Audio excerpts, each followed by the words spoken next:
miles toward the street where his car was parked in readiness. He nodded in his usual genial way at the police officer atop the steps by the portico door and noted that Joe, his faithful driver of many years, was coming around the limousine to open the rear door. He took no notice of the muffled figure that rose from a bench down the sidewalk and began to move.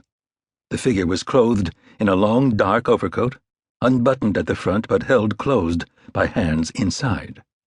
There was some kind of fretted skull cap on the head, and the only odd thing, had anyone been looking, which they were not, was that beneath the coat there were no jeans-clad legs but some kind of a white dress. It would later be established the garment was an Arab dishdash.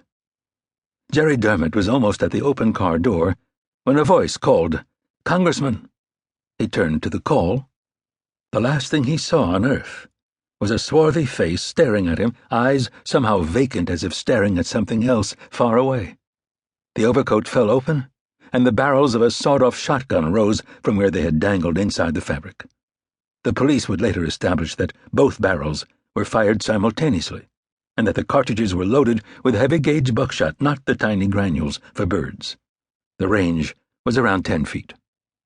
Due to the shortness of the sawn barrels, the shot spread was immediately wide.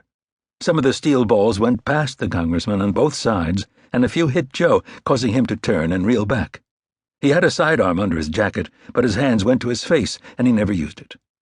The officer atop the steps saw it all, drew his revolver, and came running down. The assailant threw both hands in the air, the right hand gripping the shotgun, and screamed something.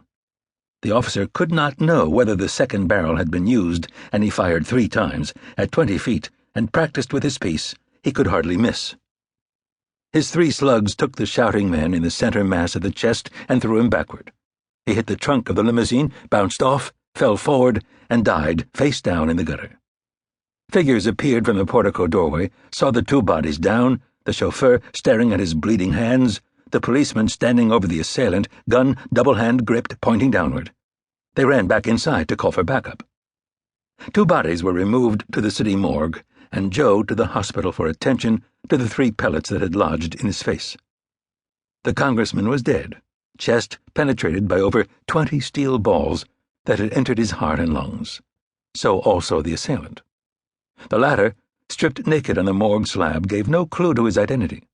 There were no personal papers and, oddly, no body hair save his beard. But his face in the evening papers yielded 2 informants. The dean of a college on the edge of town identified a student of Jordanian parentage, and the landlady of a boarding house recognized one of her lodgers. Detectives ransacking the dead man's room took away many books in Arabic and his personal laptop computer. The latter was downloaded in the police technical lab. It revealed something no one in the Boise Police Headquarters had ever seen before. The hard drive contained a series of lectures or sermons by a masked figure staring at the screen with blazing eyes and preaching in fluent English. The message was brutal and simple. The true believer should undergo his own personal conversion from heresy to Muslim truth. He should, within the confines of his own soul, confiding in and trusting no one, convert to jihad and become a true and loyal soldier of Allah.